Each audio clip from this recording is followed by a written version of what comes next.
ಸ್ನೇಹಿತರೆ, ಲಾ ಪಾಯಿಂಟ್ಗೆ ಸ್ವಾಗತ.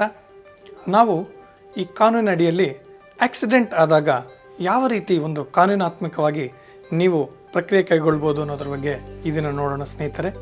ಕೆಲವು ಬಾರಿ ನಿಮಗೆ ಆಕ್ಸಿಡೆಂಟ್ ನಿಮಗಾಗುತ್ತೆ, ಅದಕ್ಕೆ ಕಾರಣ ಏನೋ ಒಂದು ರಸ್ತೆಯಲ್ಲಿ ಗುಂಡಿ ತೋಡಿರ್ಬೋದು, ಅಥವಾ ಸ್ಪೀಡ್ ಬ್ರೇಕರ್ ಬಗ್ಗೆ ಸರಿಯಾಗಿ ಮಾಹಿತಿ ನೀಡದೇ ಇರ್ಬೋದು, ಇನ್ನಿತರೆ ಕಾರಣಗಳಿಂದ ನಿಮಗೆ ಆಕ್ಸಿಡೆಂಟ್ ಆಗುತ್ತೆ.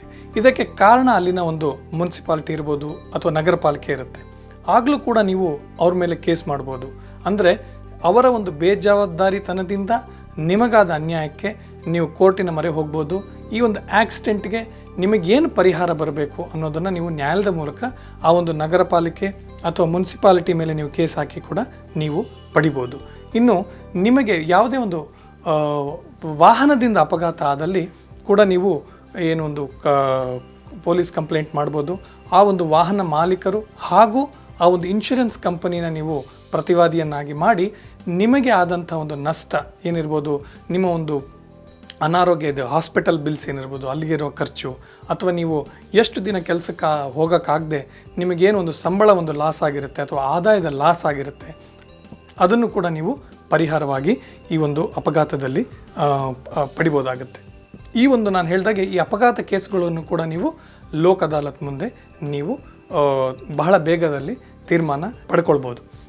ಇನ್ನು ಈ ಅಪಘಾತ ಕೇಸ್ಗಳಲ್ಲಿ ಸಾಮಾನ್ಯವಾಗಿ ನೀವೇನಾದರೂ ಅಪಘಾತ ಮಾಡಿದಾಗ ಯಾವ ರೀತಿ ಆಗುತ್ತೆ ಅಂದಾಗ, ಆ ಒಂದು ಅಪಘಾತ ಮಾಡಿದಾಗ ಆ ವ್ಯಕ್ತಿಗಳಿಗೆ ಪ್ರಾಣಹಾನಿ ಆಗಿರದೇ ಇಲ್ಲ ಅಂದರೆ ಕೇವಲ ಸಣ್ಣ ಪುಟ್ಟ ಗಾಯ ಆಗಿದೆ ಅಥವಾ ಬೇರೆ ಏನೂ ಆಗಿಲ್ಲ, ಆದರೂ ಒಂದು ಕೇಸ್ ಆಗಿದೆ, ಯಾಕೆಂದರೆ ಅವ್ರು ನಿಮ್ಮ ಮೇಲೆ ಕೇಸ್ ಹಾಕಿದ್ದಾರೆ ಅಂದಾಗ ನೀವೇನು ಮಾಡ್ಬೋದು, ಪ್ಲೀಡ್ ಗಿಲ್ಟಿ ಅಂತ ಹೇಳ್ಬೋದು. ಅಂದರೆ ಕೋರ್ಟಿನ ಮುಂದೆ ಹೋಗಿ, ಹೌದು ನಂದು ತಪ್ಪಾಯಿತು, ನಾನು ಇನ್ನೊಂದು ಮಾಡಲ್ಲ ಅಥವಾ ನಾನು ಇನ್ನೊಂದು ಇದನ್ನು ಮಾಡಲ್ಲ ಅಂತ ಹೇಳಿದಾಗ, ಆಗಲ್ಲ ನನ್ನ ಕೈಯಿಂದ ಅಂತ ಹೇಳಿದಾಗ ಕೋರ್ಟ್ ಏನು ಮಾಡುತ್ತೆ, ಅಲ್ಲಿ ಯಾವುದೇ ರೀತಿ ತೀವ್ರತೆ ಇಲ್ಲ, ಅಪಘಾತ ತೀವ್ರತೆ ಇಲ್ಲ ಅನ್ನೋದಾಗ ಒಂದು ದಂಡವನ್ನು ವಿಧಿಸ್ಬಿಟ್ಟು ನಿಮ್ಮನ್ನು ಬಿಡುಗಡೆ ಮಾಡ್ತಾರೆ, ಆ ಒಂದು ಕೇಸಿಂದ ಮುಕ್ತ ಮಾಡ್ತಾರೆ.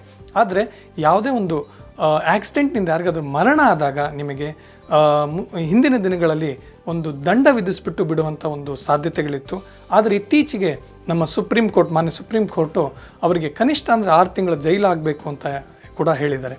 ಹಾಗಾಗಿ ಈ ಅಪಘಾತದ ಕೇಸುಗಳ ಪ್ರತಿಕ್ರಿಯೆ ಈ ಥರ ಇದೆ ಸ್ನೇಹಿತರೆ. ನಿಮಗೂ ಇದ್ರೂ ಕೂಡ ಒಂದು ಗೊತ್ತಿರಲಿ ಅಂತ ಒಂದು ನಮ್ಮ ಈ ಸಣ್ಣ ಪ್ರಯತ್ನ. ಕಾನೂನಿನ ಇನ್ನಿತರ ವಿಚಾರಗಳನ್ನು ನಮ್ಮ ಮುಂದಿನ ಸಂಚಿಕೆಯಲ್ಲಿ ನೋಡೋಣ ಸ್ನೇಹಿತರೆ. ನಮಸ್ಕಾರ.